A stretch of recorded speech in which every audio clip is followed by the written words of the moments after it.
उमर देर से पहुंचे, डांटा और फरमाया तेरे नौकर है, तू देर से आया है जुमा पढ़ाने के लिए। तो सैयदना उमर फारूक रज़ी अल्लाह ताला अन्हु खड़े हुए और फरमाया मेरी गलती नहीं है, मेरे कपड़े जो हैं गीले थे, एक ही जोड़ा है मेरे पास, हाथ लगा के देख लो अभी भी गीले हैं।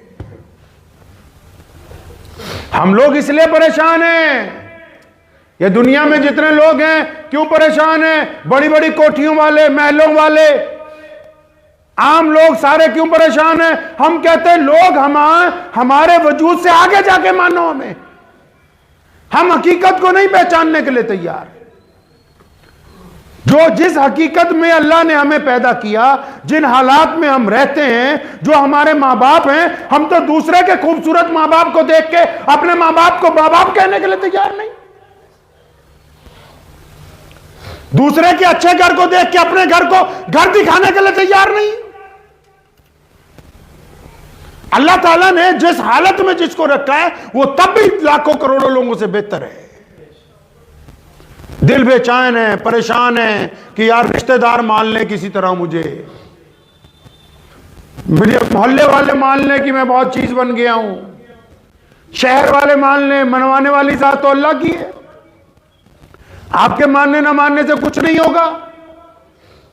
नमाजियों के दिल परेशान है, अरे मान लो मोहल्ले वालों में 5 वक्त का नमाजी हूं, अजी मैं तहज्जुद पढ़ रहा, मैंने तो इशराक की नमाज पढ़ी, आज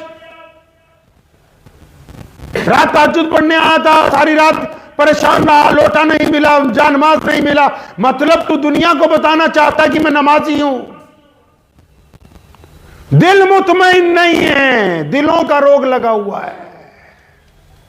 दिल को भी 2 तरह के रोग लग जाते हैं ना, एक तो ज्यादा कौरमे बिरयानियां खाने से इसकी ब्लॉकेज बढ़ जाती है इसमें ना,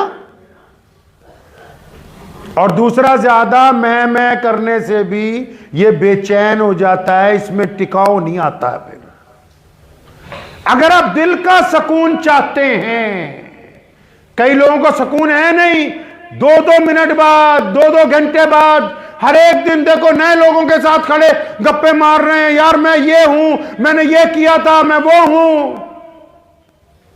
अगर किसी को देखना हो कि बंदा ढंग का है या बेईमान है, ईमानदार है नहीं है, खानदानी है या गैर खानदानी है, सबसे पहले यह पता करो कि इसके यार कितने पुराने हैं। अगर तो यार वही हैं जो बचपन में थे, तब तो ईमानदार भी है, खानदानी भी है। अगर ये नए नए यार बनाता है तो ये बदतरीन कमीना इंसान है। बुल्ले शाह ने कहा ना कि नवे नवे ना यार बनाइए, वांग कमीने आ लोका, नवे नवे दोस्त बनाता है।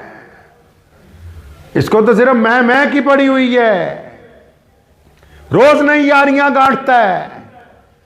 किसी मस्जिद में जाते हैं हम लोग पूरे मुल्क में, तो मस्जिद की हालत देख के भी पता लग जाता है। अगर तो इमाम, अब ये हो सकता है ये गुफ्तगू किसी को अच्छी ना लगे, अगर तो इमाम 25-30 साल पुराना है, फिर तो पता लगता है कमेटी पढ़े लिखे लोगों की है, दानिश्वरों की है। जहां हर 15 दिन बाद, 2 महीने बाद, 6 महीने बाद इमाम बदल रहा है, तो कम से कम कमेटी भी कभी पढ़े लिखे लोगों की बदल के देख लो, जो कम से कम इंसान बन के मस्जिद को चला ले।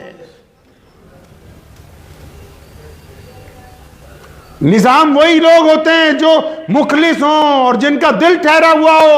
और दिल कब ठहरेगा? अल्लाह के जिक्र के साथ। अल्लाह ने कुरान में वाज़ेह तौर पे कहा, आप चाहे पहाड़ों में घूम लो, आप जमीन के खित्तों में घूमो, आप समुंदर की गहराइयों के अंदर चले जाओ, हवा में पैराशूट लेके गोते लगाते रहो, चाहे बाजारों के अंदर खरीदारी करते रहो, बेहतरीन आइसक्रीमें खाओ, अच्छी कॉफी शॉप पे जाओ, नमे नमे यार बनाओ, बेइंतहा काम करो, लेकिन आपको सुकून नहीं मिलेगा। बिस्तर पे रात को थके हुए पहुंचोगे। हां, अगर 24 घंटे में नमाज के साथ कभी कुछ वक्त आप निकाल लें, 10 मिनट का, 15 मिनट का, जिसमें आपका दिल अल्लाह के जिक्र के लिए राजी हो जाए, खुदा के जिक्र के लिए, उस पालनहार के लिए। कुरान पढ़ा कभी? कुरान ने कहा अल्हम्दुलिल्लाह रब्बिल आलमीन। अल्लाह ने यह नहीं कहा कि मैं तुम्हारा रब हूं, फरमाया रब तो हूं लेकिन पालनहार हूं। जिस तरह मां बच्चे को पालती है, फरमाया कायनात का पालनहार हूं मैं। कुछ वक्त अपने रब के लिए निकालें थोड़ा सा, जिसमें अल्लाह का जिक्र हो, उसकी तस्बीह हो और दिल की तवज्जो अल्लाह की तरफ हो। तवज्जो जब तक अल्लाह की तरफ नहीं होगी, दीनदार लोग क्यों नाकाम हैं? ये बड़े बड़े लोग दुआएं करते हैं, क्यों कबूल नहीं होती? क्यों टुकड़े हो रहे हैं बड़ी बड़ी जमातों में? मुल्क की जितनी हमारी बड़ी जमातें, चाहे वो मुसलमानों की मौलवियों की जमातें हो, चाहे वो दीनदार लोगों की जमातें हो, सब में टुकड़े हो रहे हैं। क्यों? क्योंकि हुब्बे जा बढ़ गई है। हुब्बे जा बढ़ गई कि मुझे मानो, अल्लाह और उसके रसूल को मानने की बात नहीं है। वो कहते हैं अल्लाह रसूल का नाम हम लेते हैं, मानो हमें तुम।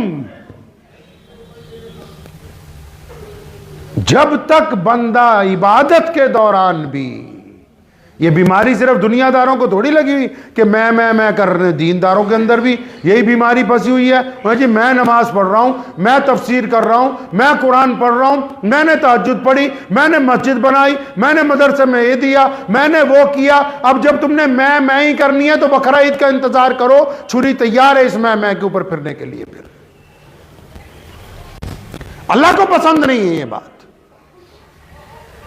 यहां तक हुक्म है कि एक सजदा, आप मस्जिद में बैठे हैं, आपने सजदा किया, आप नमाज पढ़ रहे हैं, सजदा किया अकेले खाली मस्जिद में, मिसाल के तौर पे आप खाली मस्जिद में अकेले, आपने नमाज पढ़ रहे हैं, आपने सजदा किया, ऊपर से मेरे जैसा कोई आ गया, अब आपको पता लग गया एक बंदा और आ गया हॉल में, अब तो सजदा लंबे पे लंबे किए जा रहा कि कोई बात नहीं, अब्दुर्रहमान का लड़का आया, इसे पता लगे कि मोहम्मद शफी तो लंबे सजदे करता है। अब ये सजदा हराम है, ये अल्लाह के लिए नहीं है, ये तुमने अब्दुर्रहमान के बेटे को दिखाने के लिए किया, इसलिए ये सजदा जो है अल्लाह के करीब कभी कबूल नहीं होने वाला है।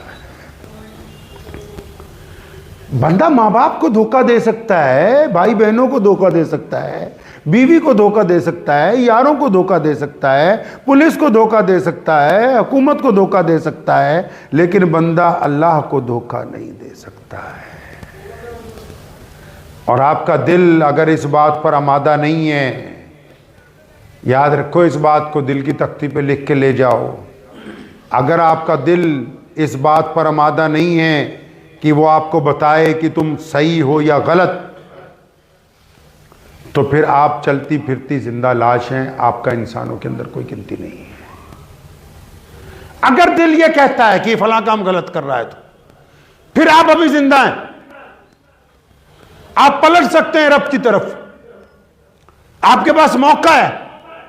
लेकिन अगर दिल कहता है नहीं नहीं नहीं नहीं नहीं, बस तू ही ठीक है, क्योंकि बहुत सारे लोग दिल जब बिल्कुल स्याह हो जाता है ना, तो इस मुकाम पे पहुंच जाते हैं, उनको ये याद भी नहीं रहता कि हम गुनाह कर रहे हैं, क्योंकि वो बिल्कुल पक्के ठोस मुजरिम बन जाते हैं।